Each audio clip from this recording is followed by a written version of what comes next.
Souvent, ce que je dis, c'est faire de l'aquarelle, c'est comme un peu une méditation. Je ressors de là, puis j'ai l'impression d'avoir fait une sieste de 4 heures, je vais se reposer. Quand je peins, j'ai un peu cette euphorie de « Oh my God, je viens de placer une ombre, puis ça fait ressortir l'oiseau ». C'est exactement ça que je voulais. Fait que c'est comme reposant puis vraiment satisfaisant à la fois, là. Je dois tout le temps partir d'une photo de référence. Fait que pour moi, les photographes animaliers, c'est vraiment les personnes les plus précieuses au monde. J'aimerais ça apprendre à faire ça aussi. L'idée, ça serait que je puisse réutiliser mes propres images. La première jet de couleur que je vais faire, c'est là qu'on va retrouver un petit peu d'abstrait. Je vais vraiment laisser les pigments bouger. C'est là qui est un petit peu le plus dangereux aussi. S'il y a des pigments qui vont à des places que je veux pas ou si ça bouge mais que ça défait un peu la composition, faut que je recommence à zéro finalement. Fait que c'est un petit peu le moment le plus stressant.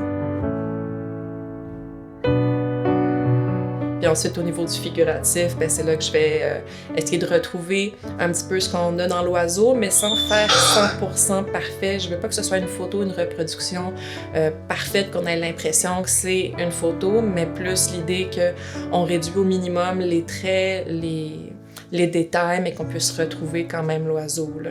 Ouais. Que ce soit pas comme envahissant au regard, mais reposant à regarder.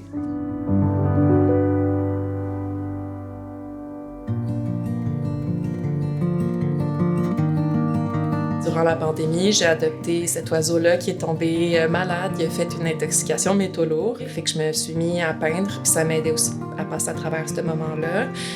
Puis les gens me commandaient des portraits d'oiseaux. Puis je me suis rendu compte que ça me faisait du bien peindre ça. J'étais tout le temps contente de peindre des portraits d'oiseaux. Cette année, je m'étais dit, au lieu de peindre des oiseaux exotiques d'un peu partout à travers le monde, ben, je pourrais me concentrer puis découvrir ce qu'on a au Québec. Je connaissais pas beaucoup les oiseaux de notre région. Au début, j'avais un peu le préjugé que ça va être tous des oiseaux bruns puis noirs, ça va être vraiment ennuyant.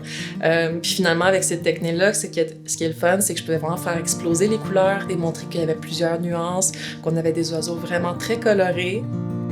Il y a des matins que je sortais de chez moi puis je voyais l'oiseau que j'avais peint la journée précédente alors que je n'avais jamais pris l'attention de voir ces oiseaux-là sur mon terrain.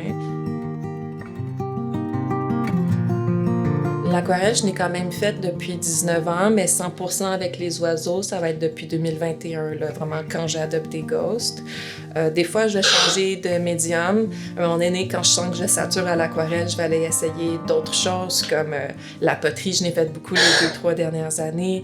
De la peinture sur verre de vin aussi pour donner des ateliers à des résidents sur le territoire. Fait que ça me nourrit également. Quand je sens que là, je viens de manquer 2-3 aquarelles, je suis un peu frustrée, je vais changer de médium, me retrouver un petit peu cette passion-là créatrice, puis je suis capable d'y revenir en étant plus focus puis plus reposée en le faisant, là.